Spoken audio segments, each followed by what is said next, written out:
Welcome back, guys, to another episode of Business from the Bass Boat Podcast on the Serious Angler Network, powered by X2 Power. And guys, today we've got a co-host on BFTBB. Said that all right. Yep. Bailey, what is going on, my guy? Dude, it's good. It's Bassmaster Live's finally back on, so working throughout the day is a little bit more enjoyable. Not that I don't like my job, but when Bassmaster Live is there, it's a nice little distraction. Oh, dude. So it's especially when it's smallmouth, because it's usually action packed.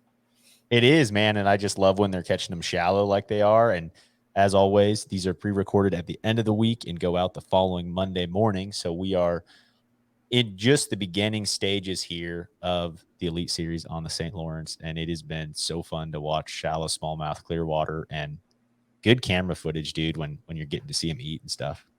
Yeah, so like throughout this episode, you might just have to do a little click on the screen because I'm going to be sitting here, watching BP reeling a big one right now. So I might get a little bit distracted, but no, I'm excited for this show because obviously it just came out yesterday and it's already been a crazy hot topic in the industry. A lot of debate, a lot of points that I still don't think I have 100% side that I lean towards, but I see multiple angles, and I think it's just going to make for really good conversation. Dude, it is wild to me thinking through this. Like, I was talking with my girlfriend last night about it and explained the entire situation. And I think about political debates in our country and that kind of a thing. And I really am not very political. Like, I do not follow politics hard. I do not choose a hard line side on a lot of things. It is hilarious to me because I care so much more about this kind of a thing. And it's not like, and it's the same way. I have opinions that see both sides. Like, I see both sides of this situation. And that's why it's great to talk about this stuff. But it is so much more of a priority in my life than anything political whatsoever. Yeah, I choose the side of common sense. Yeah. You're okay if you choose common sense. I'm with you. But what we're talking about, guys, of course, before, and it should be in the title here, and it will be. But anyways, BASS has changed. Bassmaster has changed the Opens qualification for 2023. This was all released this week, right at the end of the week, right at the start of this Elite Series event. And social media has gone haywire with guys on both sides going crazy. You see it everywhere. And it is some big implications. And rather than being a qualification of each division plus an overall amount of qualifiers, they are switching. You have to compete in all 9 opens, and they will take the top 9 anglers into the Elite Series for the 2023 season. So big implications there, changes the dynamic for a lot of guys making decision changes. I will say this, credit to Bassmaster for at least doing this early in the year, being that it is July. Guys are going to start planning their season kind of for next year, this fall. It'd be really tough if this was like a bomb dropped after the opens in 2022 and they're like, hey, we're changing things up next year. And you have all these guys that took off work time or whatever and to figure things out. So glad to hear that, I guess. That's a good point. Imagine that's like end of November, your sponsor talks are already done and everything like that. And I didn't even think about that part, like time. See what I mean? Like different variables get brought up. You're like, oh, I didn't see that side of it. But because there's been some stuff brought up where at first, I mean, we'll probably wait till I get our guest on before we start spewing stuff out. But I think one thing as a group here that we should remember throughout this, because we're probably going to go on 1,000 different tangents and different variables that were brought up. So we should remember to bring it back full circle here. The greater good. I'm with you. Right. And with that, let's bring him in. So guys, I just figured Bailey and I were brainstorming this show idea and obviously all the popularity around this. And it's like, okay, who do we want to get on regarding this? In my eyes, that's someone that's been there in the trenches, is in the trenches currently in the Bassmaster Opens and has been on the Elite Series to really bring it all full circle. And that is Destin DeMarion, man. Hey, Destin, what's going on? Not much. How you guys doing today? Doing good, man. I'm doing good overall. Getting ready to get some fishing in this weekend, a little local deal, but overall things are good, man. Can't complain. Very nice. Yeah, where are you fishing this weekend? Dude,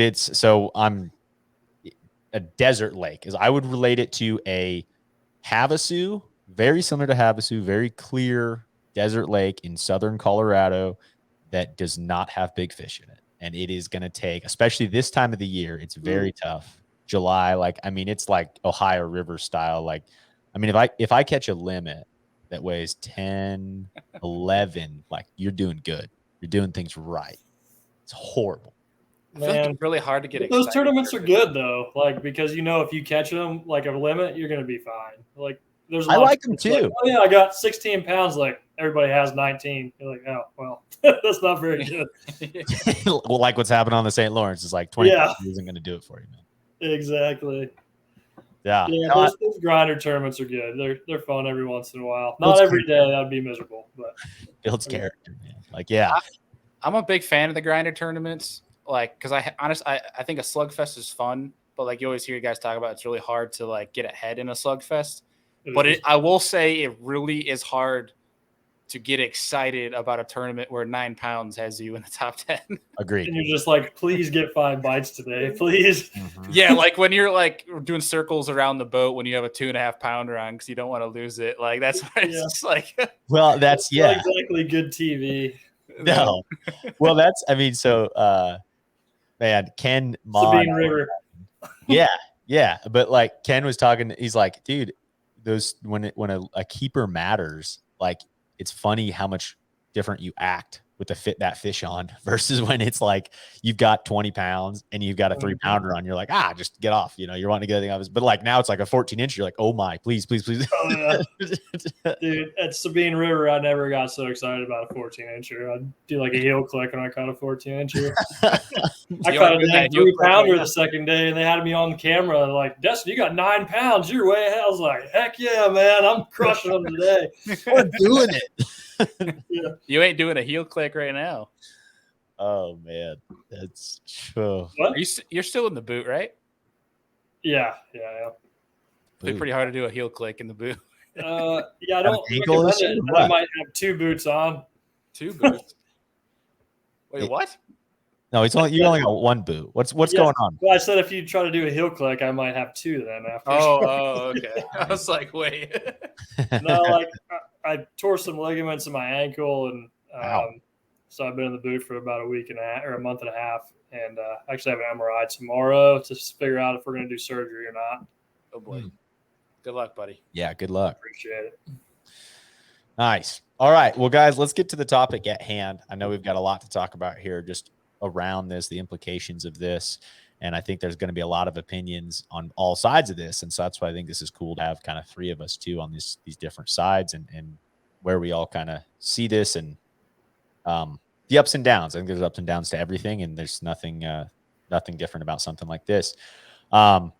So got released, saw a ton of different social media chatter, all kinds of crazy things. It's all 9 versus qualifying between a couple. But let's talk about, Destin, before the show, we were talking a little bit when you qualified, how that format was and how it was changed. Let's go through a little history of how the Opens has changed over the years in qualifying for the elites. Yeah, so we're back to essentially the same format right now with the 3 different divisions and 3 events in each. When I made it, the first year I ever did the Opens, it was still this format. I think I finished 7th in the points. It was it was the first mass exodus. So when I was doing that, it was the Prosniks, the Straters, the Gagliardis were trying to make the elites. I see. Strader finished 1 spot ahead of me in the points, and I just missed making it. And then when I did make it, it was through the Eastern Opens. So they split into 2 separate divisions at that time. Got it. They did an Eastern and a Central, and they had 4 events in each one. So they took 5 guys from each one, and then they took, I think, two guys from, or the Bass Nation champion, and I think they took 11 guys then, something like that.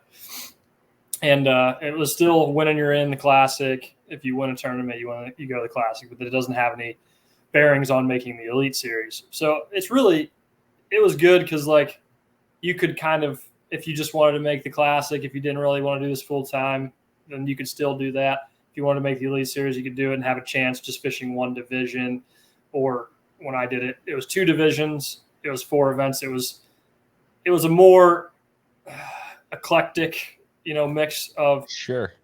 tournament venues, in the Central and the Eastern, where Centrals a lot of times now are just a lot of river systems and stuff like that, whereas, the Northerns were mostly, James River is always on there, but then you'd have a couple Northern events, and then the Southerns would be a Florida event, a Tennessee event, South Carolina event. That's generally what they would do. And that's good and all. I think more so if you're a Southern or Central angler, because the Northern guys, if it was a straight Northern schedule, like St. Clair, Oneida, that kind of thing. Sure. A lot of guys struggled when they made it through that way. Mm-hmm. Like the first year that I did it, a couple guys that made it didn't do good, I don't believe, because it was like Oneida, Erie, and James River. So James River is really the only Large wild mouth. there. Yeah. Different kind of fishery, not a smallmouth fishery. Mm-hmm. So it wasn't the best indicator of what the Elite Series schedule is going to be, because 75-80% of the schedule is Southern fisheries, Southern Central fisheries. Yeah. Which I'll kind of lump them in together. But you only get about 2 Northern fisheries a season, maybe 3 if you're lucky. So it's such a small piece of what you're doing. Like, I feel like if I would have made it the first time being so young at that point, it would have not been good, because I had hardly any experience down south at that point too. I mean, even this last time, the Southern thing is still something I don't have as much experience. I'm starting to pick up on some of the fisheries, but the Tennessee River is a completely different animal. Most people from my area don't, even if they're established, don't do good on the Tennessee River unless it's just something out of the ledge fishing, current thing. Like when I've done good there at Chickamauga at the Open, that was my best tournament. I was catching them off the beds, and it was almost Memorial Day. Yeah, it's the time of the year. Yeah. Yeah, but if I can catch them shallow there, that's fine. But if they're on the ledges, it's very difficult. It's a whole different dynamic. The Coosa River is a different dynamic. The Blueback Lakes are really different. So understanding all of those, it's really difficult for a Northern angler if you're not being able to spend a lot of time doing it. So yeah, a lot of Northern guys have not done that good. And I would argue, I was thinking about this last night. It's the same way and like you said, the schedules have changed and that kind of a thing. But the Central Opens, that's the closest thing to me. And that's the stuff that I follow quite a bit, is and I've fished some of those on the coast side, and it is always grinders, man. There's good, it is always a river tournament. There's always at least 1, sometimes 2 river tournaments. And then it's Rayburn in September, or at a tough time, it's or a Grand Lake in the fall, where it's not or early fall, late fall last year kind of had some good time. But anyways, it's always seems to be that tough way. And then I would say the same way is you look at the history of the guys who made it from just the Centrals, and a lot of them had struggled as well, similar to the North now. And the Centrals have moved a little bit, especially over the COVID years, to be more Alabama-y. They have a lot of Smith Lake and Lay Lake mixed in there, which is helping big time. Yeah. And I would say that out of all the divisions of if you were going to make it with only 3, that Southern seemed to be the most prominent, because it's always starting in Florida. Elites are always starting in Florida. And then you have, it might be a Hartwell or those kinds of situations, or the Tennessee River. And that is where it seemed like those were the guys that had already been competing at a pretty high level on those bodies of water. And they're going to get a good portion of those when they make it to the Elites to continue. Yeah, absolutely. I actually went and fished the Centrals as a co-angler. Mm-hmm. So what I did, I fished as a co-angler for a number of years in the Opens to learn. Yeah. And 1 year I went out to the Centrals, and that was the last year I did the Opens. And I practiced with Stephen Browning. He's a friend of mine. And he won the points. I think he won 2 tournaments that year, I believe. Or no, he finished second in one and won the Red River. He's won like the most of those river tournaments, right? Like he's like, and I don't have his He's a stats. river rat, and He is he's very really good. Yeah. I learned a lot. And he finished second at Amistad. I think that's the one Andy Young won. And then, which was just kind of an outlier tournament. 13 pounds a day, won the tournament. It was like 30 degrees. It was miserable. But it was fitting into that grinder tournament. Yeah. Red River, good fishing, not great weights. He Sure. won that one. And then Arkansas River, which I was in second place going to the last day in that one. And Steven finished like 13th. So, I mean, like he had like a second, a first, and a 13th. He won the points, I'm pretty sure, by a landslide. But when I practiced with him, I learned that mindset. Like, you're fishing for 5 to 7 bites a day, and you better capitalize on it, on those fisheries that they fish. And Steven will tell you, like, those guys, they're used to grinders. He doesn't like shootouts. He likes when it's fishing for 5 to 7 bites. That's his comfort zone. That's what he knows how to do. He's really good at it. Mm-hmm. And when it gets into the shootouts, that's when a lot of the guys that are used to that format, like that, really tough grinder tournament, that's when it gets tough. Sure. Yeah.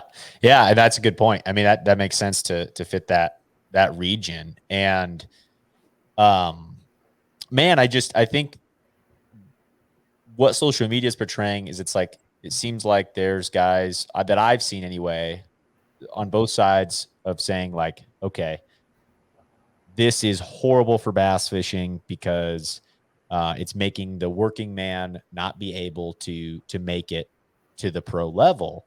And then there's kind of the other side of saying, well, you see the side of let's look at what it looks like to prepare to make the Elite Series and get there and stay and have less of a risk when you get there for leaving kind of a situation. Now there's always a risk, but like that is kind of, it seems like the two sides, and you see kind of folks talking them both ways, and there's so many different parts of this. But I mean, what are your guys' thoughts on that kind of implication of, is this making the Elite Series, like the thing people have been saying, like an elitist thing, right? What are your guys' thoughts? And you want to go first, Bailey? Sure. Yeah. At first, when I saw it, I was pretty against it for that reason of like, you're counting out the working man, the guy that needs to work that 9 to 5 to pay their bills, but also have the dream of fishing the Elite Series. And while I still like feel for that side and think that that's an important part of bass, especially if they're going to call themselves grassroots, I also understand, and the more I think about it, the more it's making sense to me, is that while yes, there are definitely guys, and this is an asterisk, there are guys that are working a 9 to 5 and don't have the time to fish all 9, but if they made it, could easily leave their job and maybe potentially get the sponsorships in order to fish the Elite Series. But that is a very, very like finite number that have the ability to do so. So circling back, I can see why they made this move, because like, even if it's so the working man qualifies for the Elite Series, and a lot of the guys that I've heard from or you see on social media are the guys that I'm going to qualify and worry about the business and social side later, which really it should be flip-flopped this day and age. It's what it's doing is forcing guys to be prepared for the Elite Series, prepared for that lifestyle before they qualify for the trail. And the working man, typically 9 times out of 10, they're not going to be, I don't want to say they're not going to be prepared, but like their lifestyle does not prepare them for the Elite Series, if that makes sense. So it's not providing them, one, the time, which is obviously tough, but like they don't have the financials ready. They don't have the business side, which I got into an interesting, I shouldn't say debate because it really wasn't. It was a conversation on Facebook. But this conversation had started, and I firmly believe, and I've had other folks that are in the industry agree with me, that it is more important nowadays to be better at, say, social media than it is to actually catch a bass. Your career will be much longer if you're better in the social business aspect than you are actually catching fish. And I think that a lot of guys are lacking that in the opens. And we're going to go on different tangents through here, but that was my first thoughts and kind of where I'm at right now. Gotcha. Yeah, those are good points. I mean, I would agree. From when I was a co-angler up until when I was fishing the opens as a boater and a pro, I learned from a lot of guys. And one guy that taught me a lot about what Bailey just said is Kurt Dove. He's a guy that's a really, really good businessman. He's been around the sport for a long time, and he essentially broke down what the costs were. So 10 years before I ever started doing this, I kind of knew what to expect. And when you make it, you got to come up with this amount of money.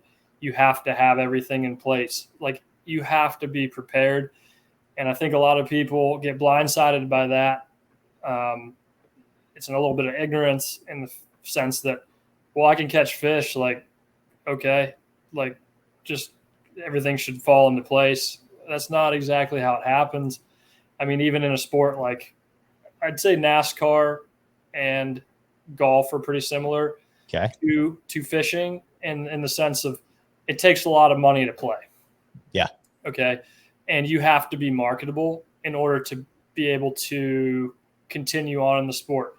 There's a lot of drivers that are at the dirt track that are probably as good as a lot of NASCAR drivers, just being straight up honest. And that's the same in fishing. But they're not marketable in any sense. They don't have the professional and the business skills that it takes to be able to be the face of a business that is putting in marketing dollars to you. That's a whole different skill set. And to be a professional athlete in those kind of sports, and even more so, it's happening more in even more physical sports like football and stuff with NIL deals and stuff. Yeah. Those are the guys that are making the money that are marketable. You could be a good athlete, but if you can't speak, if you can't carry yourself, you're not going to get ahead that much other than your finite resource of your physical ability. So you have to be understanding going into this sport what it is. And Kurt was somebody that kind of really helped, take away those rose-colored glasses from me, because he's somebody that's been in, been out. Yeah. And he knows, and he's never sugarcoated it to me, as well as Steven and a lot of other guys. They were all straight up with me. Yeah. And I knew going in, what it is. And I think I see a lot of guys that are like, well, I'm good at fishing. I can do, well, okay. But then what happens when you don't catch them for a year? There's a bad look at there are high level anglers that have a bad year. Really look at who's having a bad year right now on the Elite Series. Iconelli, Hank Cherry. Yeah. There's a lot of people that are really good fishermen that have bad years. Believe me. Mm-hmm. It's a sport that you're up, you're down, you're up, you're down. There's some guys that are just steady Eddie, but even those guys like the Greg Hackneys and stuff, Stephen Browning was friends with him. He told me there was a point where he was almost done because it just wasn't working. You know what I mean? Mm-hmm. That's how fishing is. And you're going to stick around if you're able to be, if you're able to know the business, really focus on the business side. You obviously got to catch fish and put a ton of energy and effort into that. But you have to understand the business side of it. And what really gets this industry going is the sponsors, the business side of it. Yep. It's a show. It's an really entertainment sport. Mm-hmm. Destin, here's something quick that I'm curious if you'd disagree with is for the guys that have the mentality, because there's still a lot of them out there of, I can catch a bass, I'm good at catching a bass, and that should be all that matters. But they are starting to realize that it's more on the business side, that if you're good at catching a bass, try your hand at potentially guiding, and that can get you your foot in the door to start building that brand so that you can guide, maybe start getting the funds and getting the resources, maybe look local sponsorships to maybe get the funds for the opens. But by that time that you're on the opens and maybe have the chance to qualify, you have a steady brand, at least the one that's on the incline or one that's prevalent enough to get you big money sponsorships once you qualify. Does that make sense? No, guiding is a great thing. I've been doing that. I've had a captain's license in guide business for 8 or 9 years, I think now. And about half a dozen of my friends since have followed suit and done the same thing. They're guiding now. And one of my friends just quit his job in Florida. And he said that was the best thing he's ever done. and he was making over $100,000. But in Florida, you're guiding 365 and you can make good money doing it. Sure. And he already is. And he sees like, okay, this is nice. Yeah. And he's a really good tournament fisherman. And he's kind of going that route that you're talking about, Bailey. And it's something that I did. Kurt was the kind of a guy that helped because he had a guide business. He kind of taught me like, okay, how can you make money? Okay, you can make money winning tournaments. You can make money. That's not as stable. You're going to be funded by your sponsors and your own business ventures, which is guiding. That's an easy one. You're on the water. You're staying somewhat sharp just by being on the water. Even if you're not fishing as much, you're making the decisions, helping your clients get onto the fish. Like when I was in Florida and guiding, 5-6 days a week and being on the St. John's all the time, my fishing was definitely at its peak because St. John's is one of the harder fisheries to fish. And if you're staying on the fish there, like everything is, you're making good decisions. And a lot of guys that do that, the guiding aspect is, for what Bailey said, is true. I mean, that's a really good way to start. And the guys that are just like, I'm not into the business side, don't do the Elite Series. Just go make a bunch of money locally. Fish all the big local trails. You can make more money fishing big local trails in the South than you can do fishing on the elites and stuff. If you're not a businessman, if you're not somebody that's a marketable guy, if you're older, if you just don't like to talk on camera, you don't have good public speaking, you don't care to, why do anything different? That's I mean, and the last show that I had was with Todd Castledine on that topic specifically. He's a great example of that.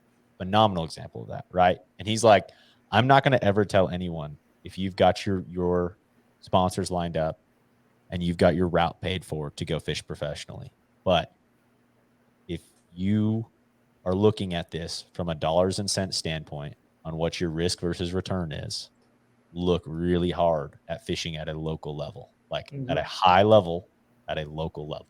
Well, they have like Bass Champs and Texas Team Trails where they're making good money. Big tournaments. You can't do that in the Northeast. No, that's the problem. Like up here, it's really regional where you're able to actually make money. And Florida, to some extent. Alabama 100%. That's probably the biggest one. Tennessee, Alabama. Those are the big ones. Georgia's got good stuff. South Carolina, North Carolina. Like those are the areas.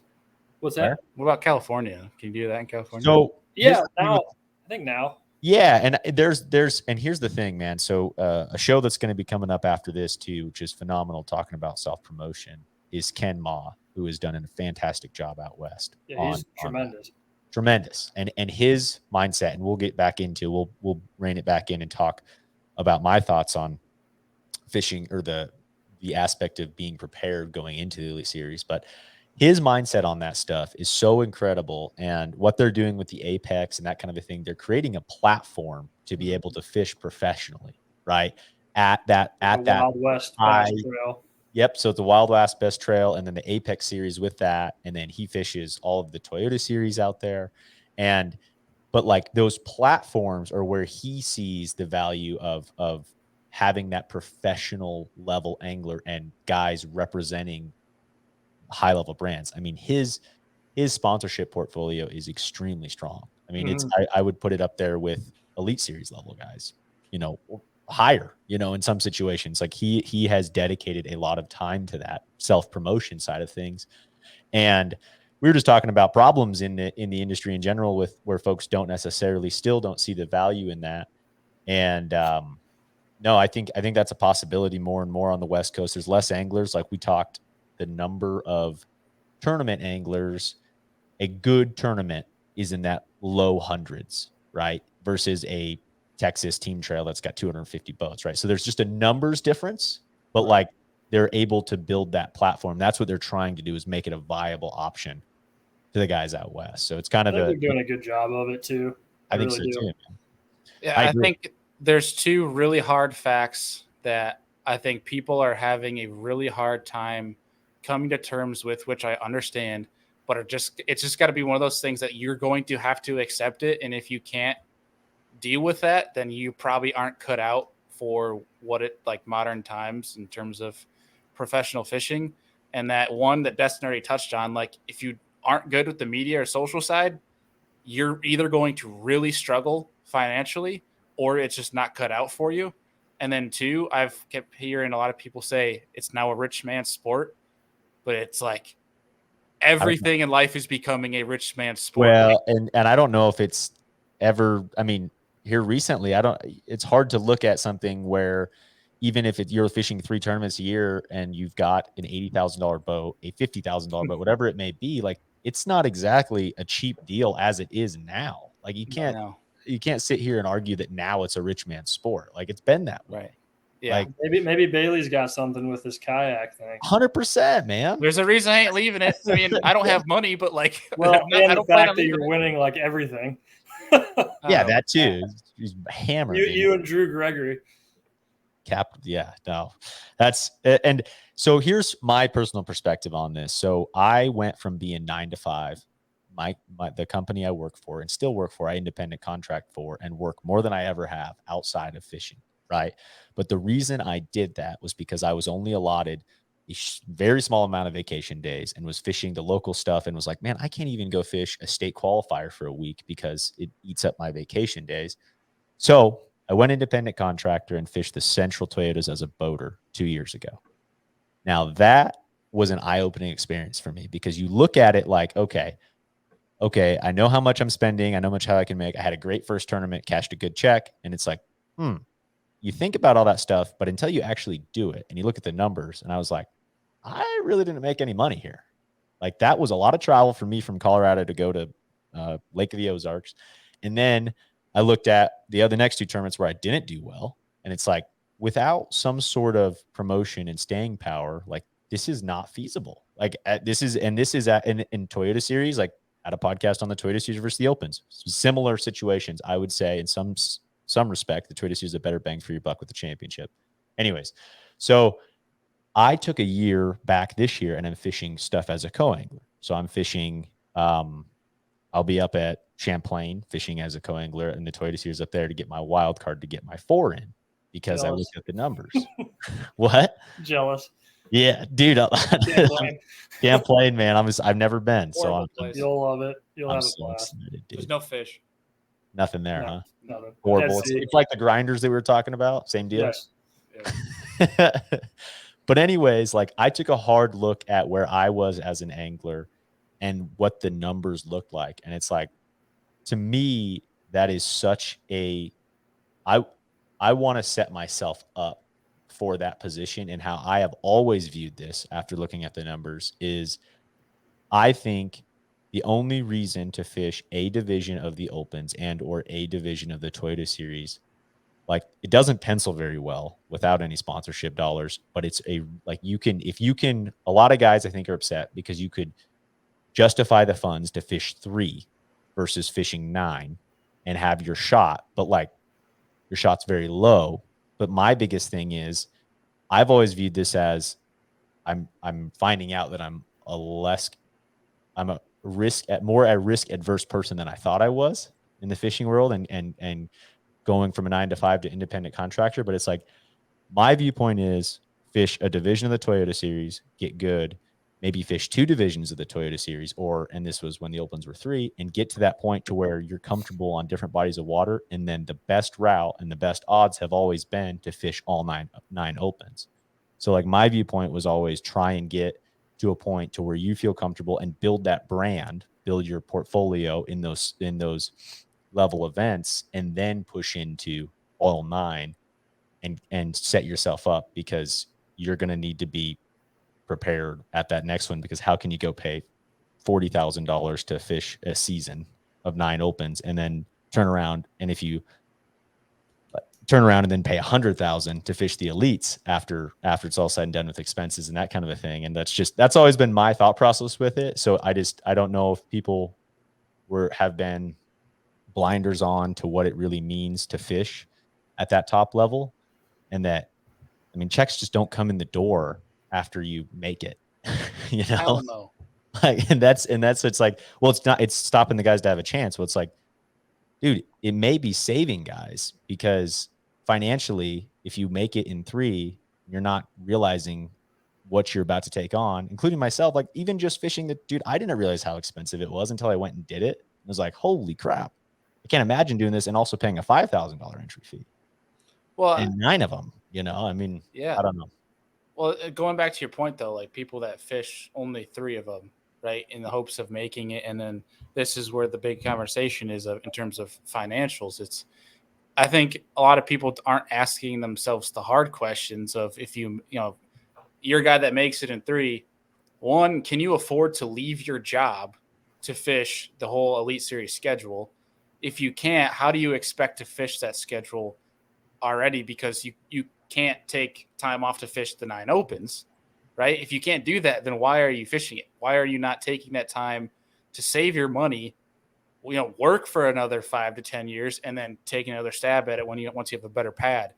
Like, I think there's maybe it's like our current generation right now where people like to avoid the hard questions, right? Where I mean, fishing's about sacrifice. I mean, that's the hard truth, right? I mean, I think this is where it comes down to people need to really face the facts here that if you want to make this happen, serious sacrifice.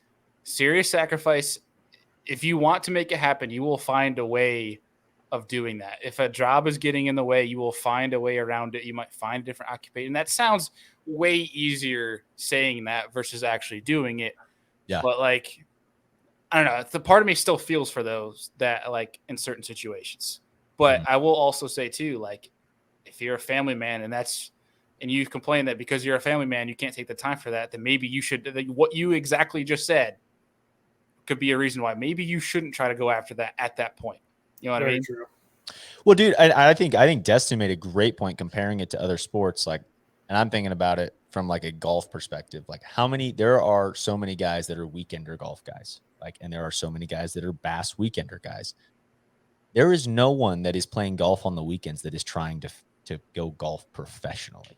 Like the amount of work and dedication that it takes to make it at the pro level in sports. And that's a great comparison to bass fishing is like, it's hard for me to see that justification to be like, well, this stopped the working man. It's like, was there a working man trying to make it in NASCAR and in golf and in any other sport? It's like, no, they dropped everything, or they have been raised through their entire life in that realm of things. Like, I mean, that's the hard reality of it, I think. And I'm like someone that's on the opposite side of like, okay, looking back on what do I really want to do? Do I want to just fish at a high level locally? Do I want to fish weekend deals? Like if I'm going to make that push, but I think I have a firm grasp on what it takes to push to that level from just seeing the outside perspective. And it's like, you got to look a hard truth at yourself, I guess.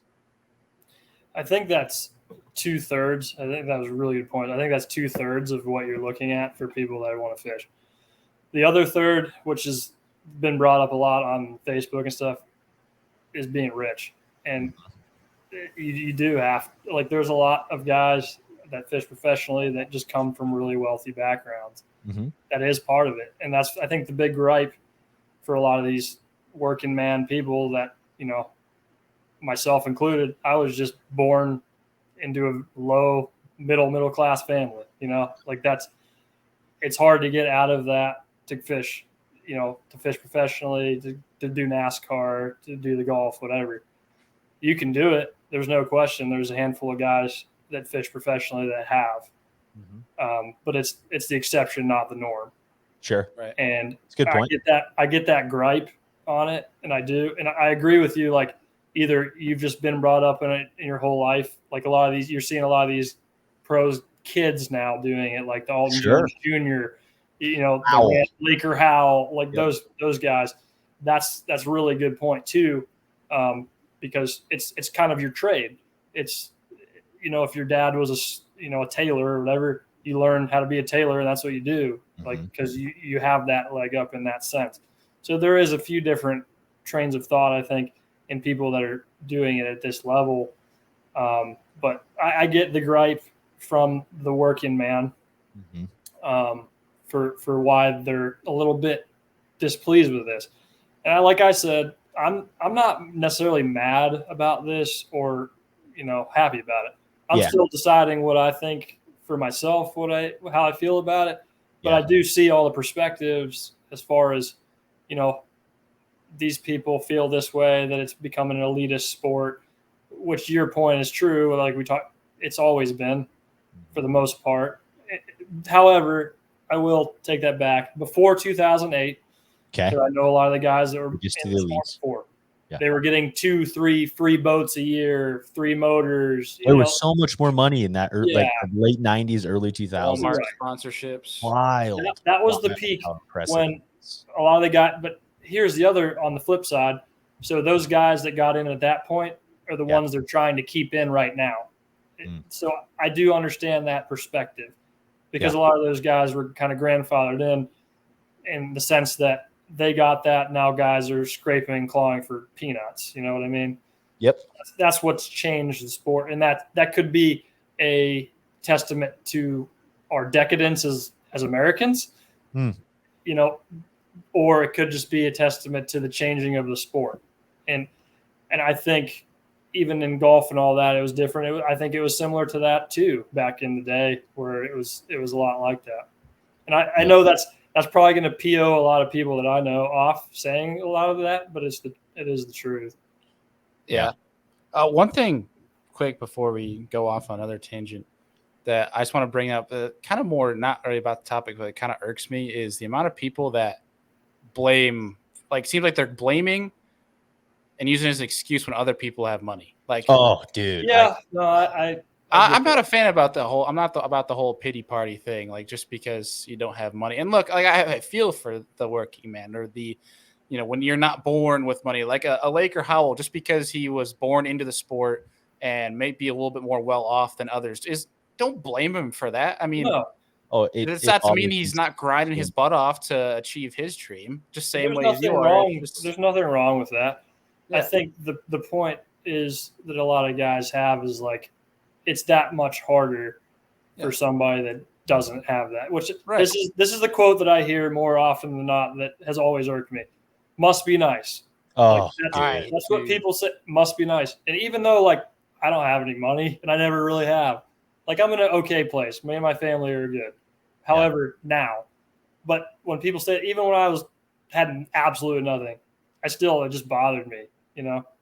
Yeah, it's not somebody's family member didn't work for that. Somebody at some point didn't earn that. You know what I mean? Well, that's I don't know. That's and like you said, Bailey, that's something that has always irked me too. I have some friends that are uber wealth situations, right? And it is you can't blame that person for that. It's like someone in their family had dedicated their entire life to building something. And I don't know, just to me, that whole side of things bothers me so much to some extent. And also, you see the other side of it.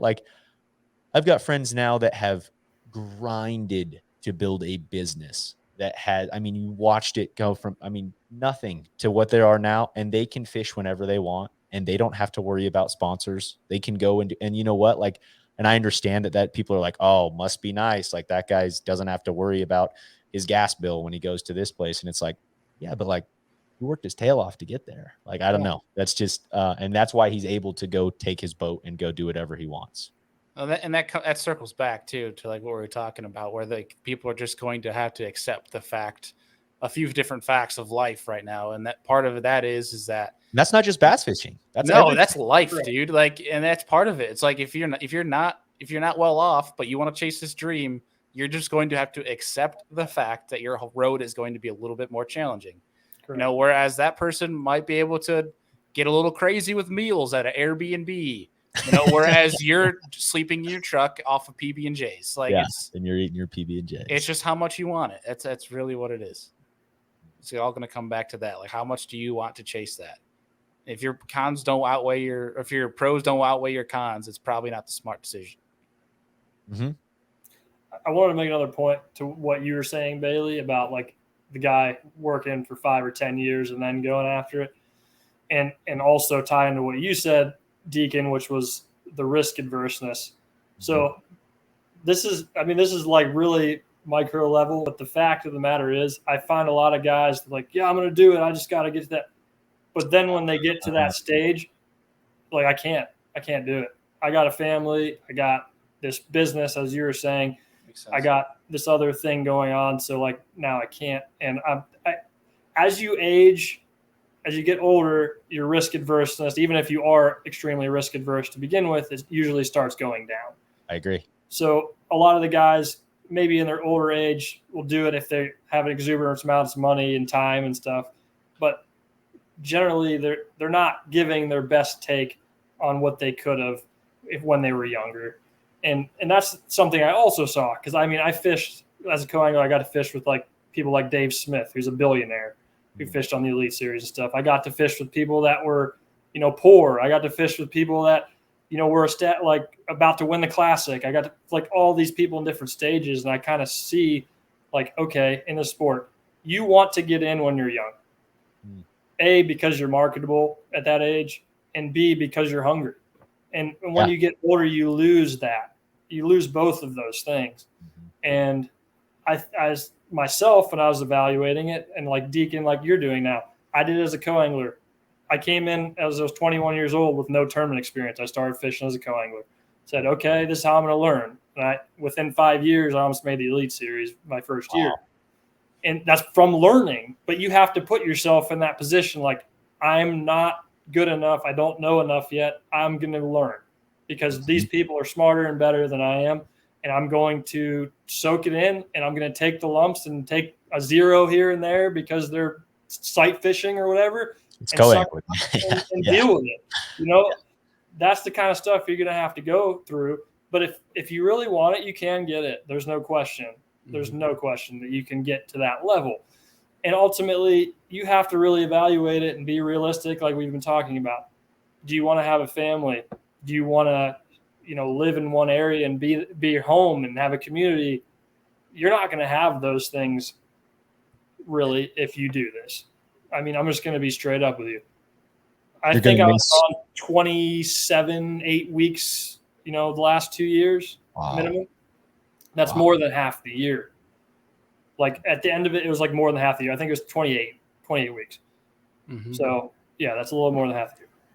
You're going to be on the road. You're going to be driving. It's going to be hard on your family. It's going to be hard on your relationships. It's going to be hard on your pocketbook. It's going to be hard on you mentally and physically, because that's my buddy that just quit his job as a guide. He's like, dude, I thought my job was hard. And he worked 12, 14-hour days construction. Okay. He said, dude, it takes it out of me. I was like, yeah, when you're out on the water for 12, 14 hours a day for weeks straight, it takes it out of you. It is hard mentally and physically. So if you want to do this, know what you're getting into, know the financials. If you want to fish all 9 opens, you're going to be spending $30,000, $40,000 this coming year. But if you have the resource, if you plan for that, if you have the sponsor help, which I've been fortunate to get a lot of that in my career, which has been instrumental because I didn't have the money. That's what you need to do. I mean, if you really want to do it, you need to focus on it and do it. Yeah. I think that brings it all back to the preparedness of what it means to fish 9 versus that. And I see both sides of that. I see the aspect of 2 of like dipping your foot in to get your 3. And I think when it comes down to what you're saying, as far as like your risk adverseness as you get older, I agree with that wholeheartedly. I mean, look at someone who maybe is, and there's some people that break the curve, but like a Ron Nelson on the Tackle House Pro Circuit. He's an older guy that waited and did it later in his life. Right. And he gets after it at this stage. And that's because he built that. But I agree. I think that you see that a lot of like someone who's saying like, well, I'm going to go next year, like eventually, like once this gets better or this, and then you have a family. And so I think you need to really look, and you look at the guys that did go when they were young, like, man, the time to be risky is in your 20s. Like the more you get older, like the more responsibilities start happening, family stuff, kids possibly, like, but those are all decisions you need to make, I think, young, of like, if I'm really going to chase this, some of that stuff may be put off or not be a reality of with what I'm looking for as a young angler. And I think that there's always that aspect of how much you really want to do your passions and then that risk adverseness. And I think that it's all a different balance for each person. I think each person needs to really look at their own situation and decide. I mean, if you're comfortable and you're 21 and you've got it going on, like, man, go swing. I'm not going to tell anyone to not go follow their dream and go chase it. Like, go freaking live in your truck and chase it. But like, or if you have the financial backing of your parents, are like, dude, I'm gonna give you 2 years. I'll pay for everything for 2 years and go do it. Like, I mean, like that sounds great. Like, and that's just the reality of it all. And I don't know. I am bringing up some good points. Mm-hmm. Yeah, and I think in the end too, like so looking at the side of it, I feel like we've been talking a lot about the angler standpoint from pro, like for the people who are against it and people that are for it, but from Bassmaster too, this is way less headache for them of guys that qualify that have to drop out halfway through their first season or something like that because they don't have the money to compete.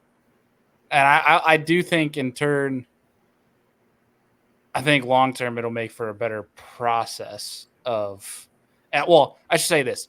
I hope from Bassmaster, they increase the heck out of the coverage from opens, and two, increase the payouts.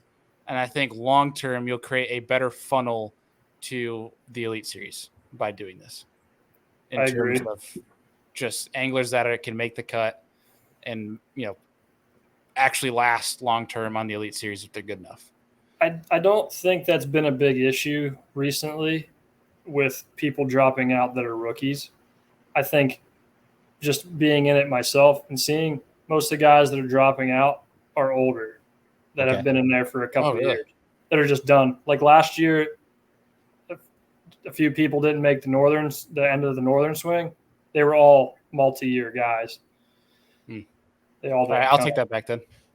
Well, what I'm saying is, like, I don't think it makes it any more or less of a headache for Bass having guys that are unprepared, and because ultimately, like, they don't really care as long as they're making money and they already have the product. You know what I mean? So it's like, well, if you want to throw yourselves into the wolves, come on right along, buddy. That's kind of the mindset. So I understand your perspective. I heard the same one, but I don't necessarily agree with it from their standpoint. I agree with it from a outside looking in perspective, but I don't agree with it from their standpoint. Okay. Because for them, it doesn't matter. Is making money easy, whatever. Like I said, I think Chad Morgenthaler just dropped out from this year and he's retiring. Like most of the guys that I've seen recently, and this is not true before. I think years past, a lot of rookies had no idea how much money it was and they were dropping out. I think there's a little more education now that people know, and they're a little more prepared and not dropping out at least till year 2. Well, and I almost wonder then, okay, like, I guess the opposition of that, Destin, would be, and not to say not anything with the dropouts, but more of let's get into like what we think this is going to look like next year as far as maybe how many anglers. But from Bass's perspective, what do you see if you're saying it's not to maybe like they have the product, right? Like, let's be real. Yes. How many people are signing up for the opens? Like the amount of people waitlisted that can't get into the opens, like the product's there. They're making money from the current setup. Why go to a 9 series all across the country? Like, where do you think their motive is coming from? I really didn't know at first, other than it's preparing. But somebody said, like, okay, that makes it easier for the guys that are already established, the MLF guys that are trying to come back over because they have the sponsor resources, the time to do so. And I could see that, because right now you're going to have, your Keith Poche, I think, is going to make it, your Cody Meyer. It's going to make it a little more advantageous for guys to come back, which I understand that from a business perspective, because trying to get those. If you're competing with this organization, you want to take their guys, how can we do that? And I'm not saying that's what they're doing. I'm saying from an outside looking in, why not? Yeah. Yeah, I think you're going to see a cycle. I think we talked about it briefly offline, Adam, but like you're going to see a bunch of the pro circuit guys take their funds and move it over to the opens now that there's going to be less guys, I think, competing. And then you're going to see the Toyotas explode. But the guys that can only fish I 3, agree. Yeah, I 100%. agree with that. And I like, here's my thoughts on it. So first of all, look at how many guys already, when you look at the pro circuit, not the BPT, but when you're looking at pro circuit specific guys, 6 tournaments. If you are set up and already on that path of you've been on the pro circuit and you've got your sponsor dollars funded for these 6 tournaments, some of those guys are going to fish both this and the opens. I think that you're going to see folks fishing both of those, and or now the NPFL guys, another national circuit that's got 6 tournaments, folks who have been out and around, and whether that is from having a business or the sponsor backing to be able to go fish 6 tournaments, regardless of the league. Now you maybe have that option to do that as well. I mean, look at Asuka, who has a good chance to make the Elite Series right now. Well, he's going to. Like, there's no way. I don't think he won't. Yeah. But like, he is fishing a ton of tournaments, right? I mean, he's fishing all the NPFL, all the opens. So like, you're already kind of seeing that happen. And so like, let's see, in their article, Bass's article, 83 opens anglers signed up for all 9 opens last year. It was unprecedented, like the largest ever of all 9 being signed up. And obviously there's a drop off there towards the end of the season. If guys aren't doing well, they're just not going to fish the rest of them. But how many do you think that they're going to fill that full field again in the opens fields with this new situation? No. Bailey? I gotta agree with Destin. I think so too. I think that there'll be a drop, but I don't think it's going to be as significant as people thought. Like, I don't think it's going to just go down to 90 guys. Agreed. I mean, like, I think it'll be over 150. Yeah, I think it'll be 150 to 200 range. Yes, and that's what it used to be. Okay, so that's what it was, and that's I liked it better that way. A place like Oneida Lake with 225 boats is absurd. Yeah. It's absurd. I was shocked at how consistent the weights were with that many. Fishing was good, man. I couldn't believe it either. Well, I don't know. The second day it dropped significantly. Like, the cut dropped at least 2 or 3 pounds. But it was like, guys that were catching were super consistent, and it was hard to get up. Like, you could know where all the good spots are on Oneida and where you can win, but getting on it's a different story a lot of times. You know what I mean? Yeah. And it was almost like a TVA tournament, like cycling. But a lot of people weren't cycling; they would just sit on a spot. You know, it wasn't like you could just wait on a spot there. And you can do that at a lot of smallmouth fisheries. I feel like you can sit on a good spot and just wait it out. Yeah, so I think the Bassmaster article said there was 83 total anglers that signed up for all 9 this year. Yeah, I saw the same thing. Yeah. So I'm really curious. I mean, I think you could throw numbers out there like 150 or 175, whatever it might be. I think it's gonna be really hard to predict what the numbers are gonna look like for guys that come over or guys that join because of this, to see what it's gonna look like next year. I still think there's gonna be like maybe, I think it's gonna be a small number, maybe 5 to 10 local guys that'll enter one division just to try to make a classic, but I think it's gonna be a very, very small number that do that. Maybe I think they're local I've guys. been trying to deter that too, because a lot of the things they were putting into place, they were having a lot of cherry picking, and they didn't like that because one dude would just fish. They changed it ultimately because one dude would come fish Oneida that lives there and win it. And they'd be like, well, he didn't fish. This is just stupid. Like, they didn't like it. So they've done a lot of things and put a lot of things in place to hopefully not have that happen. So here's a question then, because as far as I know, they have not changed that. If you fish, say, the Northerns, so you fish 3 tournaments, a much easier, I shouldn't say easier, but a much lesser investment than doing all 9 to still make a classic if you win one of them. Do you think after next year they're going to get rid of that and say you have to fish all 9 in order to make a classic? No, I think they already said that in the article. Well, but that's just. I'm not talking just for next year. I'm talking the following year. Oh, I think we'll see that. I think it's like I think when a lot of things, companies and things change things, they try to see how much pain people can tolerate. So, judging by how much of a turnout people get, I would say Bailey has a point there that they might try that. Yeah, and I mean, so another topic that that goes into how many guys are going to fish this. And it's something I've been having a lot of conversations with a John Hunter on a show previously, just regarding inflation, fuel costs, how much this really affects anglers' bottom line when it comes down to it. And that's why, again, back to that self-promotion, sponsorship is so dang important with this stuff as far as what you're actually making. At the end of the day, how many guys, that were maybe in the position, say last year, looking at, hey, I can maybe swing all 9. And now it's like, my fuel. To give a great example of fuel cost, team Bass Championship last year. So my team partner and I went and fished that on Eufaula, Alabama from Colorado, like 23-hour drive, right? Like haul. Okay. Ran the numbers, may have been further than that, but anyways, ran the fuel numbers for that. We keep an Excel file, all our stuff, and then my stuff for taxes. And Excellent. Did the same thing for Oahe this last year, or for this last our Bass Nation tournament that just happened in June. Fuel costs were the same for an 8-hour drive for me as a 23-hour drive. Think about that. Like, like that is to show the power of how fuel prices have gone up. Like, and the overall cost of the tournament, I should say, was very close to the same number, which is crazy to me. I made the run to the Chickahominy at the James River. I would have to put my credit card in 3 times. So it would go to 100, stop, put it in again, 100, and then 25. It'd be $225 to fill up to go to Chick. Whereas I think the first year that I went, like made the run to the Chick, like shoot, it was probably like 80 or 90, $100, to run the way to the Chick and burn a bunch. Yeah.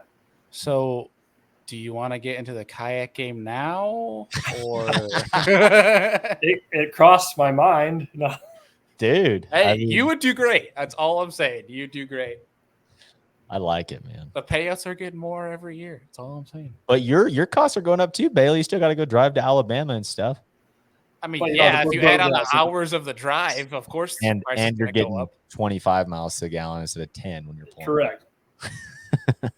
It's a lot nicer than towing. I get like 13 miles a gallon towing. Yeah. It's nice when you can stay 5 minutes from the ramp, and all you got to do is drive there, put in, and it's all leg power for the rest of the day. And you get a workout. You don't even have to go to the gym after. That's right. That's right. That's what I'm saying.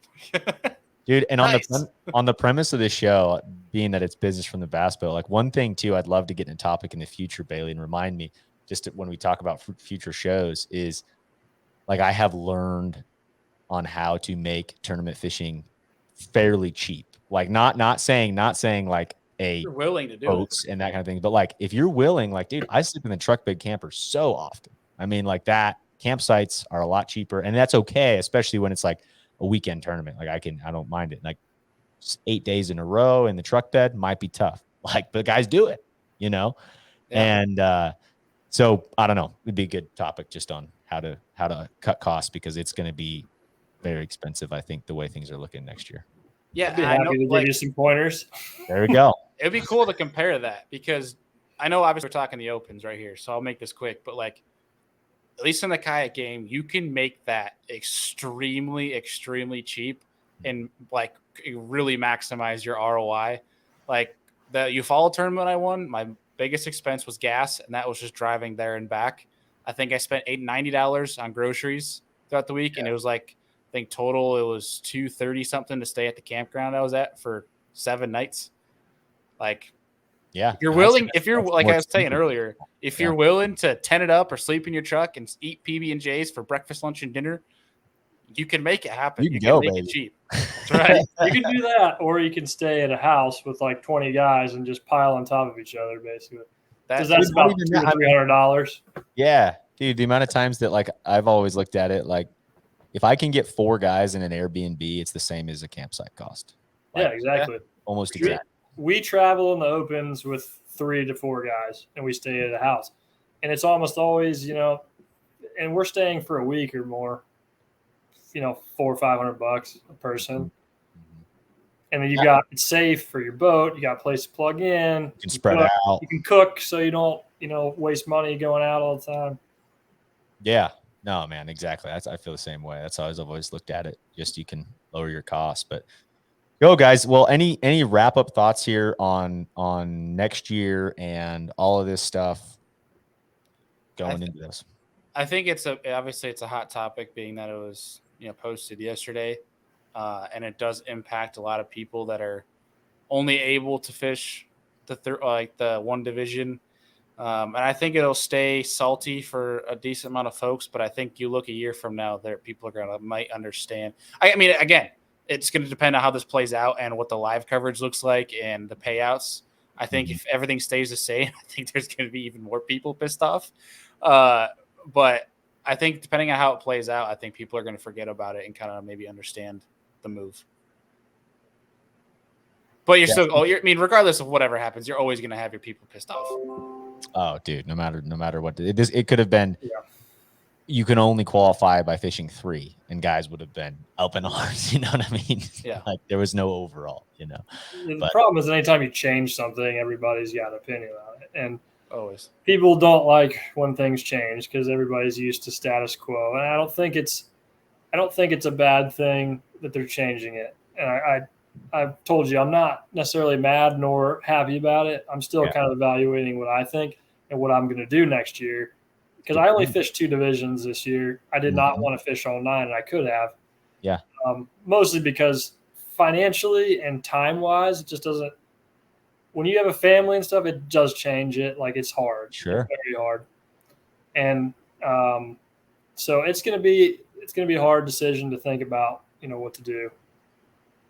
No doubt, man. That's a whole nother thing. And that's I mean, literally this got released this week, so it's hard to be like, Destin, what are you doing next year, man? Yeah. But it all goes into the equation, and that's a really good point on this. And it's going to be interesting to see how it plays out, man. And I think that one last thing that I would say is that I wonder how many guys are still going to jackpot a tournament or a division, right? Of fishing 3. And maybe that's like the guy who's preparing or someone that's really good in the region. But like, I mean, you look at a Rayburn situation where you have so many local hammers that just fish only when it comes to Rayburn. And maybe they're not, I mean, like they would love to make the classic, but they don't care about fishing all 3. Can they still, or do you have to still sign up for in a division next year? Like, you know what I mean? Could they jackpot that? And I know Bass is trying to get away from that. And anglers probably are okay with people getting away from that are fishing all of them. I bet you'd see that in time. You'll see that you can't sign up for just one. It'll be a division. Yeah. I mean, that was essentially how it was this year because they filled up. Like they had enough. Mm-hmm. The only way you could get into a single one essentially was it had to be a later event because people would drop out. Yeah. Yeah. That like makes my sense. buddy signed up right when you could sign up for the Southerns, and he was 100th on the wait list. That's what I heard about the Southerns. The Southerns were so stacked it wasn't even funny. Yeah. Yeah. Same. Yeah. That's wild. Gotcha. All right, guys. Well, I think there's some good conversation, and I don't know. I see both sides of it. I'm in the same boat probably as Destin of I haven't quite figured out my angle. I think I'm more leaning towards it's not a bad move. I think it's a good situation long-term for the sport. But I do see both sides and like being in a position where it's like the next couple of years, I would like to fish a division of those, a division of the Toyotas maybe and work that way. But like, I think it just changes your strategy and maybe it's a good move long-term. Yeah. I think a lot of the folks that are disgruntled about it are, and for good reason, because like in your current scenario, when you figure out that what your route that you think you're going to take or try to take is no longer viable, cuts off, that obviously is going to piss you off in a way. Yeah. I think you just give time for people to breathe, but I'll also preface the other fact too that I'm not chasing this dream, so I don't have passion or feelings involved for it. So I can't speak for the guys that are actually doing it. And I feel like there's probably some people that heard some points in this show. They're like, well, you're not fishing these. You're not doing 100%. this. Like, obviously that Destin is, which is why we got him on the show. Yep. That are like, so you have no idea what it's like to feel that. I just want to preface that I acknowledge that part. Okay. So, but I don't know. It'll be interesting to see over time as this thing breathes, if things change, if people are still pretty pissed about it. That's the whole deal. I think it's going to last a little while because this is a pretty big change. And a lot of, I mean, it was record numbers even signing up for the Opens, this year. So many people were trying to get in and a lot of people couldn't get in. So now the fact that this is changing that much more and you can have to fish all 9 of them, it definitely changes people's perspectives on things. And you have to adjust your plan if this is what you want to do. If you can't fish all 9, how you might be able to go about it. Do you go fish the Toyota series, like you were saying? Do you go fish more local stuff? Do you fish some as a co-angler and just have a less of a investment and still learn and get to fish a lot of these fisheries? Go fish all 9 as a co-angler. I did that one year. That was one of the best things that I think I ever did, just learning wise. I mean, it's expensive, but nowhere near as expensive. It's comparable to being kayak, because all you're doing, you don't have to trailer usually. I mean, some people trailer their kayaks, but you're getting 25, 30 miles a gallon in your vehicle and you're driving to the place. You stack up with a bunch of people, so it's cheap. You only have to go for a few days. You don't have to go for a week and practice. Mm-hmm. Just show up and go. There's options. And I almost wonder, and Bailey, I want to emphasize your point of like people like, well, you don't do. It's like, listen, I understand that's a fair statement. I don't have the same background as a Destin here, right? Talking about this stuff, I do think we're bringing up good points, and I think that we all fish tournaments to some level of what we see and like where that all fits in line. And I will say, I wonder if like with how much cash has been pushed into our economy the last couple of years. I mean, you saw a huge blow up of tournaments of guys fishing higher levels than maybe they would have ever previously because there was cash in the marketplace. Now this verge of recession pushing all this stuff down. It's like, should Bass have made this move if this was their goal a year ago or 2 years ago, when it was really, are we going to see a drop off in anglers because of fuel prices, and maybe there isn't an economic hit that affects guys' jobs and their business maybe that they had, and they're having to lay guys off. And I don't know, it'll be interesting to see how this all plays out in like 5 years from now, what the field looks like, what everything is going on. I'm actually kind of curious, a little random, but the 83 total anglers that sign up for all 9, how many of them are actually fishing all 9 because of the gas? So a friend of mine, I won't mention a name, after Oneida is like, I'm not fishing the rest. And he was fishing all 9. He's like, dude, the gas prices, my business, like he was just done with it because he wasn't in the points anymore. So he's just like, I'm done with it. I guarantee you a lot of people after that tournament are just not fishing the rest, which is there's only 2. Well, no, I forgot the Centrals, but there's only a Southern and a Northern left. I don't know how many Centrals are left. Maybe 2. Just 2. Yeah. I'd be willing to bet. I mean, I guess it depends on how many are actually in the running or like within reach, but over 50% of them will probably stop fishing them all. Yeah. For that reason. And that's also been the case previously, right? I mean, like even last year, Hallman was like, I mean, he's gone out and said it, perfectly made sense. It's like, dude, I'm not going to keep going if I'm not sitting in a good position. Like the goal is to make the elites for this. Yeah. What's the point? Yeah. Well, that's something good to bring up then. So this isn't like the Elite Series where you have to fish every event.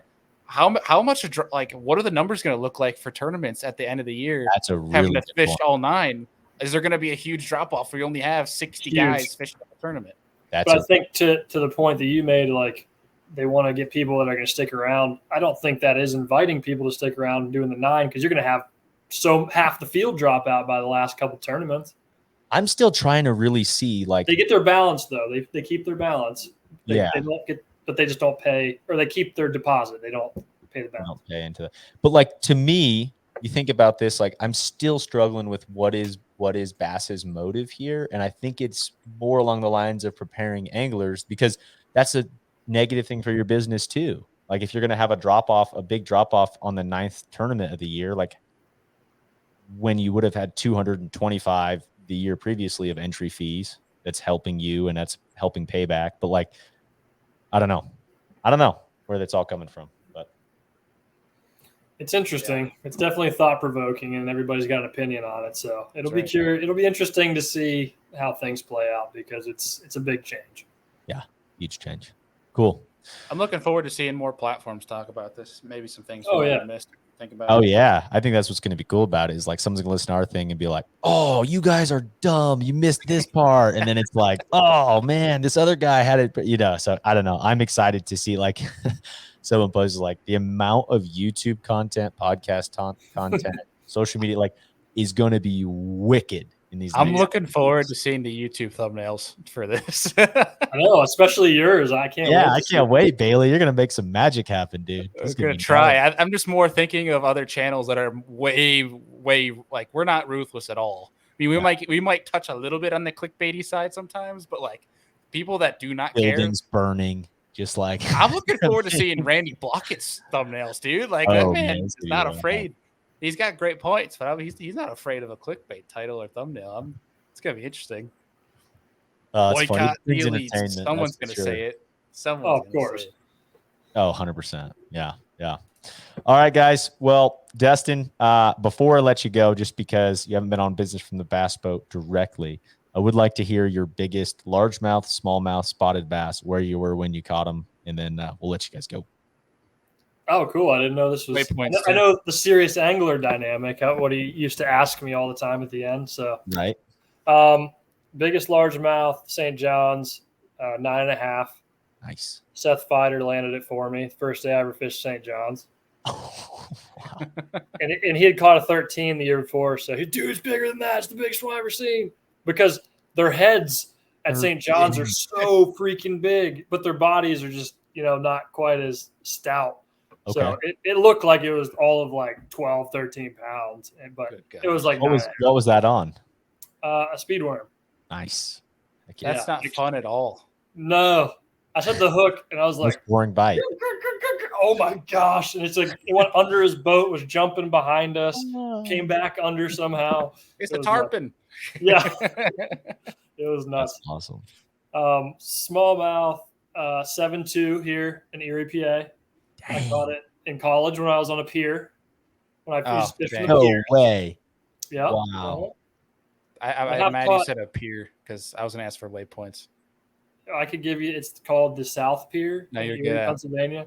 Oh man, people, everyone, get ready.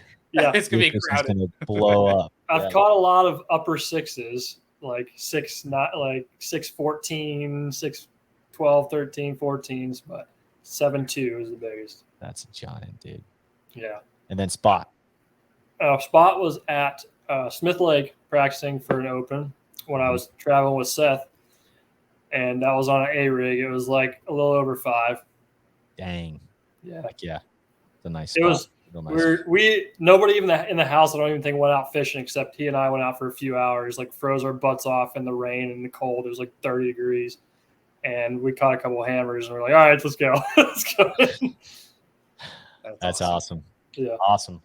All right, boys. Well, I'm gonna let everyone go here, and Bailey will this will be released during ICAST week, so excited to get down there with you and see more of the fishing industry. I'm sure there'll be plenty of beers drank and talked about this exact situation that we're talking about here. So, oh yeah, be a fly on the wall there. Yeah, exactly. Destin, you gonna be at ICAST? I'm not going now. Oh, well, you'll be missed. You'll be missed. Oh, well, thank you. Hopefully, I know you're lying, but thank you.